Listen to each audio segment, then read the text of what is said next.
ગુજરાત પવિત્ર યાત્રાધામ વિકાસ બોર્ડના સચિવ રમેશ મેરજા નર્મદા પરિક્રમા સ્થળની મુલાકાત લીધી હતી અને પરિક્રમા રૂટ પર કરવામાં આવેલી સુવિધાઓનું નિરીક્ષણ કર્યું હતું।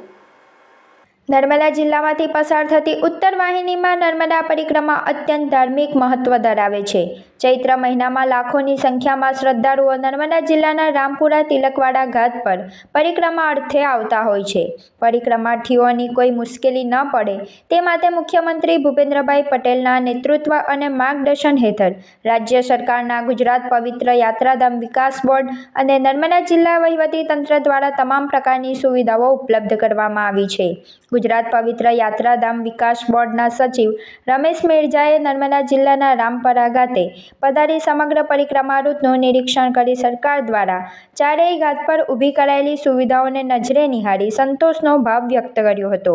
સચિવ રમેશ મેરજાએ સૌથી પહેલા રામપુરા ખાતે આવી પહોંચી શ્રદ્ધાળુઓ માટે ઊભી કરવામાં આવેલી સુવિધાઓ જેથી બોટ લાઈફ જેકેટ લાઇટિંગ, શ્રદ્ધાળુઓને નાહવા માટે તથા ચેન્જિંગ રૂમની અલિયાદી વ્યવસ્થા, પોલીસ બંદોબસ્ત કંટ્રોલ રૂમ તથા સીસીટીવી કંટ્રોલ રૂમ, આરોગ્ય સુવિધા, મિશન મંગલમની બહેનોના ચા નાસ્તાના સ્ટોલ તથા નદીના પ્રવાહમાં સંચાલિત બોટમાં બેસી લાઈફ જેકેટ પહેરી આસપાસની સુવિધાઓને પણ નજરે નિહાળી હતી।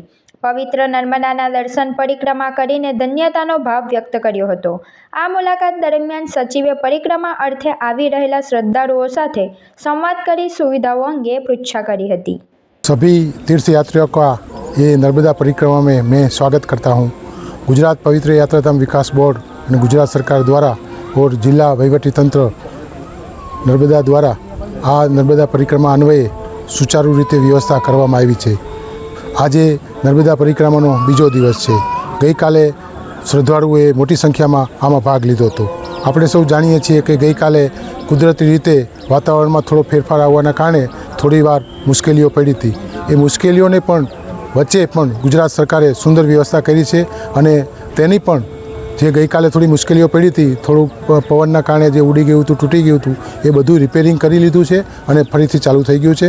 ફરીથી આવો માં નર્મદાની પરિક્રમા આપ સૌ સુખ શાંતિથી કરો, ખોટી અફવાઓ ન ફેલાવીએ અને આ નર્મદા પરિક્રમાનો સૌ લાભ લઈએ।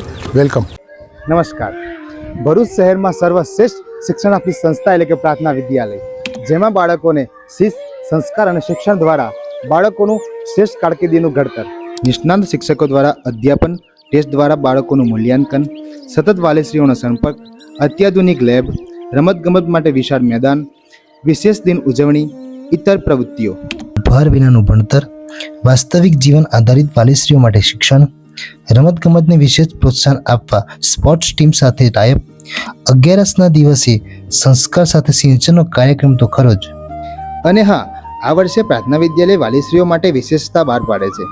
આપ એક વિદ્યાર્થીનો પ્રવેશ લાવો છો તો આપના બાળકની 25% શૈક્ષણિક ફી માફ રહેશે, અને જો આપ 2 વિદ્યાર્થીઓના પ્રવેશ લાવો છો તો આપના બાળકની 100% શૈક્ષણિક ફી માફ રહેશે।